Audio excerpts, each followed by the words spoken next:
I'm going to talk to you about some stuff that's in this book of mine that I hope will resonate with other things that you've already heard, and I'll try to make some connections myself in case you missed them. But I want to start with what I call the official dogma. The official dogma of what? The official dogma of all Western industrial societies. And the official dogma runs like this. If we are interested in maximizing the welfare of our citizens, the way to do that is to maximize individual freedom. The reason for this is both that freedom is in and of itself good, valuable, worthwhile, essential to being human, and because if people have freedom, then each of us can act on our own to do the things that will maximize our welfare, and no one has to decide on our behalf. The way to maximize freedom is to maximize choice. The more choice people have, the more freedom they have, and the more freedom they have, the more welfare they have. This, I think, is so deeply embedded in the water supply that it wouldn't occur to anyone to question it. And it's also deeply embedded in our lives. I'll give you some examples of what modern progress has made possible for us. This is my supermarket, not such a big one. I want to say just a word about salad dressing. 175 salad dressings in my supermarket. If you don't count the 10 extra virgin olive oils and 12 balsamic vinegars you could buy to make a very large number of your own salad dressings in the off chance that none of the 175 the store has on offer suits you. So this is what the supermarket is like. And then you go to the consumer electronics store to set up a stereo system, speakers, CD player, tape player, tuner, amplifier, and in this one single consumer electronics store, there are that many stereo systems. We can construct 6.5 million different stereo systems out of the components that are on offer in one store. You got to admit that's a lot of choice. In other domains, the world of communications, there was a time when I was a boy when you could get any kind of telephone service you wanted as long as it came from Ma Bell. You rented your phone, you didn't buy it. One consequence of that, by the way, is that the phone never broke. And those days are gone. We now have an almost unlimited variety of phones, especially in the world of cell phones. These are cell phones of the future. My favorite is the middle one, the MP3 player, nose hair trimmer, and creme brulee torch. And if by some chance you haven't seen that in your store yet, you can rest assured that one day soon you will. And what this does is it leads people to walk into their stores asking this question. And do you know what the answer to this question now is? The answer is no. It is not possible to buy a cell phone that doesn't do too much. So, in other aspects of life that are much more significant than buying things, the same explosion of choice is true. Healthcare. It is no longer the case in the United States that you go to the doctor and the doctor tells you what to do. Instead, you go to the doctor and the doctor tells you, well, we could do A or we could do B. A has these benefits and these risks. B has these benefits and these risks. What do you want to do? And you say, Doc, what should I do?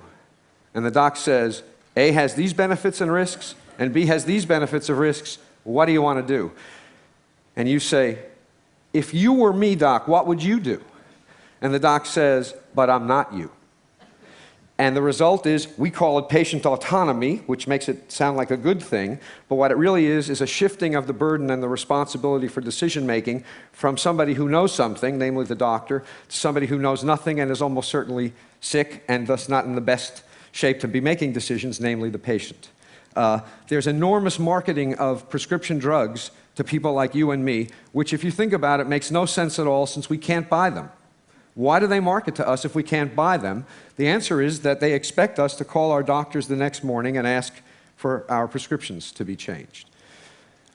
Something as dramatic as our identity is now become a matter of choice, as this slide is meant to indicate. We don't inherit an identity, we get to invent it, and we get to reinvent ourselves as often as we like. And that means that every day when you wake up in the morning, you have to decide what kind of person you want to be. With respect to marriage and family, there was a time when the default assumption that almost everyone had is that you got married as soon as you could, and then you started having kids as soon as you could. The only real choice was who, not when, and not what you did after. Nowadays, everything is very much up for grabs. I teach wonderfully intelligent students, and I assign 20% less work than I used to, and it's not because they're less smart, and it's not because they're less diligent, it's because they are preoccupied, asking themselves, should I get married or not? Should I get married now? Should I get married later? Should I have kids first or a career first? All of these are consuming questions, and they're going to answer these questions whether or not it means not doing all the work I assign and not getting a good grade in my courses. And indeed they should. These are important questions to answer. Work. We are blessed, as Carl was pointing out, with the technology that enables us to work every minute of every day from any place on the planet, except the Randolph Hotel.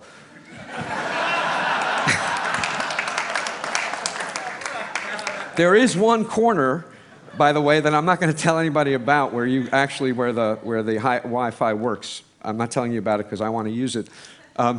So what this means, this incredible freedom of choice we have with respect to work, is that we have to make a decision again and again and again about whether we should or shouldn't be working.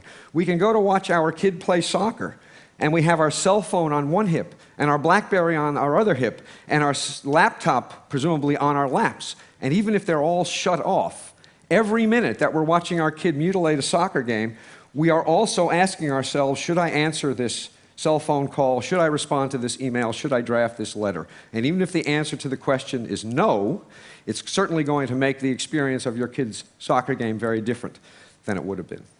So everywhere we look, big things and small things, material things and lifestyle things, life is a matter of choice. And the world we used to live in looked like this. That is to say, there were some choices, but not everything was a matter of choice. And the world we now live in looks like this. And the question is this good news or bad news? And the answer is yes. We all know what's good about it, so I'm going to talk about what's bad about it. All of this choice has two effects, two negative effects on people. One effect, paradoxically, is that it produces paralysis rather than liberation. With so many options to choose from, people find it very difficult to choose at all.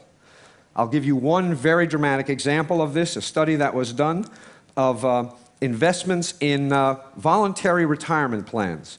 A colleague of mine got access to investment records from Vanguard, the gigantic mutual fund company of about 1 million employees in about 2,000 different workplaces. And what she found is that for every 10 mutual funds the employer offered, rate of participation went down 2%. You offer 50 funds, 10% fewer employees participate than if you only offer 5. Why? Because with 50 funds to choose from, it's so damn hard to decide which fund to choose that you'll just put it off till tomorrow, and then tomorrow, and then tomorrow, and tomorrow, and tomorrow, and of course tomorrow never comes. Understand that not only does this mean that people are going to have to eat dog food when they retire because they don't have enough money put away, it also means that making the decision is so hard that they pass up significant matching money from the employer. By not participating, they are passing up as much as $5,000 a year from the employer, who would happily match their contribution. So paralysis is a consequence of having too many choices, and I think it makes the world look like this.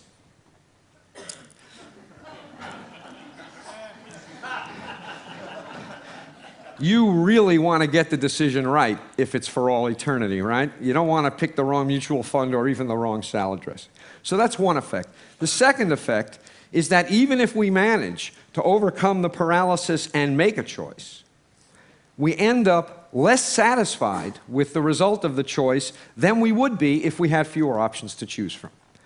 And there are several reasons for this. One of them is that with a lot of different salad dressings to choose from, if you buy one and it's not perfect, and you know what salad dressing is, it's easy to imagine that you could have made a different choice that would have been better. And what happens is this imagined alternative induces you to regret the decision you made, and this regret subtracts from the satisfaction you get out of the decision you made, even if it was a good decision. The more options there are, the easier it is to regret anything at all that is disappointing about the option that you chose. Second, what economists call opportunity costs. Dan Gilbert made a big point this morning of talking about how much the way in which we value things depends on what we compare them to. Well, when there are lots of alternatives to consider, it is easy to imagine the attractive features of alternatives that you reject that make you less satisfied with the alternative that you've chosen. Here's an example. For those of you who aren't New Yorkers, I apologize. But here's what you're supposed to be thinking. Here's this couple on the Hamptons. Very expensive real estate, gorgeous beach, beautiful day. They have it all to themselves. What could be better? Well, damn it, this guy is thinking, it's August. Everybody in my Manhattan neighborhood is away. I could be parking right in front of my building. And he spends 2 weeks nagged by the idea that he is missing the opportunity day after day to have a great parking space. Opportunity costs subtract from the satisfaction we get out of what we choose, even when what we choose is terrific. And the more options there are to consider, the more attractive features of these options are going to be reflected by us as opportunity costs. Here's another example.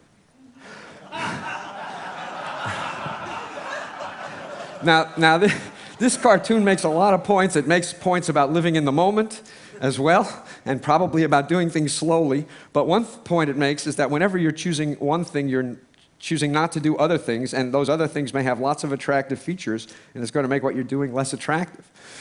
Third, escalation of expectations. This hit me when I went to replace my jeans. I wear jeans almost all the time. And there was a time when jeans came in one flavor, and you bought them, and they fit like crap, and they were incredibly uncomfortable, and if you wore them long enough and washed them enough times, they started to feel okay. So I went to replace my jeans after years and years of wearing these old ones, and I said, I want a pair of jeans, here's my size, and the shopkeeper said, do you want slim fit, easy fit, relaxed fit? You want button fly or zipper fly? You want stone washed or acid washed? Do you want them distressed? Do you want boot cut? Do you want tapered? Blah, blah, blah, on and on. He went. My jaw dropped. And after I recovered, I said, I want the kind that used to be the only kind.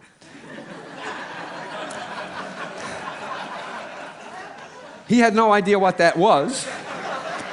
So I spent an hour trying on all these damn jeans, and I walked out of the store, truth, with the best fitting jeans I had ever had. I did better. All this choice made it possible for me to do better. But I felt worse. Why? I wrote a whole book to try to explain this to myself. The reason is, the reason I felt worse is that with all of these options available, my expectations about how good a pair of jeans should be went up. I had I had no particular expectations when they only came in one flavor. When they came in 100 flavors, damn it, one of them should have been perfect. And what I got was good, but it wasn't perfect. And so I compared what I got to what I expected, and what I got was disappointing in comparison to what I expected. Adding options to people's lives can't help but increase the expectations people have about how good those options will be, and what that's going to produce is less satisfaction with results even when they're good results. Nobody in the world of marketing knows this, because if they did, you wouldn't all know what this was about. The truth is more like this. The reason that everything was better back when everything was worse is that when everything was worse, it was actually possible for people to have experiences that were a pleasant surprise. Nowadays, the world we live in, we affluent, industrialized citizens, with perfection, the expectation, the best you can ever hope for is that stuff is as good as you expect it to be. You will never be pleasantly surprised because your expectations, my expectations, have gone through the roof. The secret to happiness, this is what you all came for. The secret to happiness is low expectations.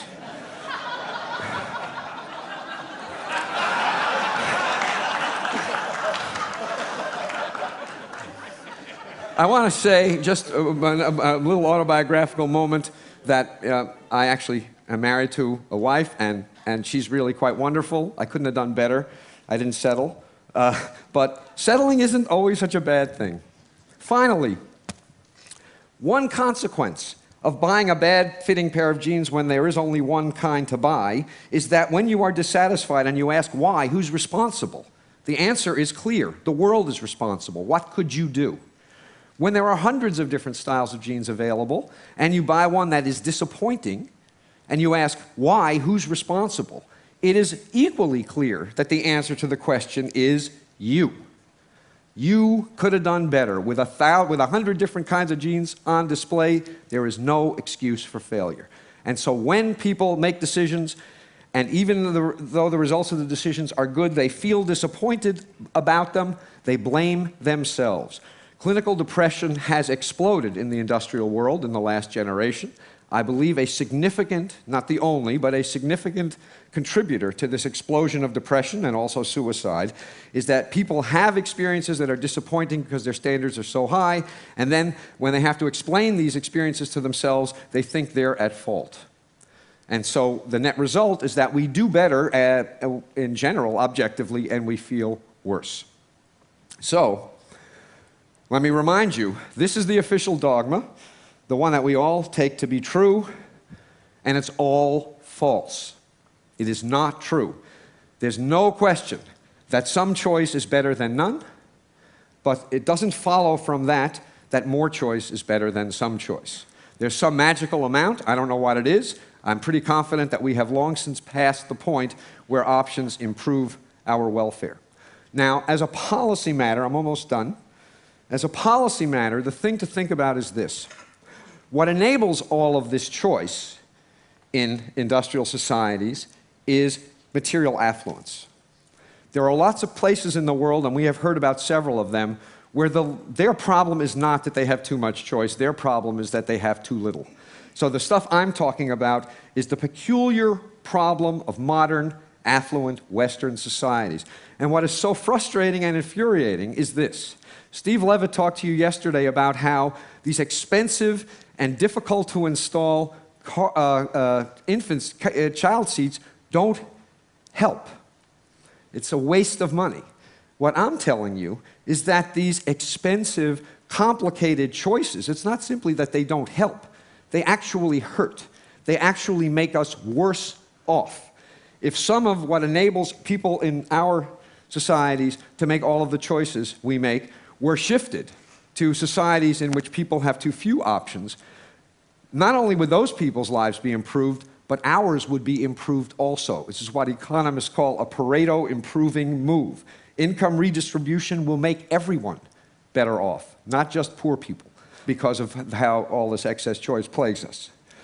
So, to conclude, you're supposed to read this cartoon and, being a sophisticated person, say, what does this fish know? You know, nothing is possible in this fishbowl. Impoverished imagination, a myopic view of the world, and that's the way I read it at first. The more I thought about it, however, the more I came to the view that this fish knows something.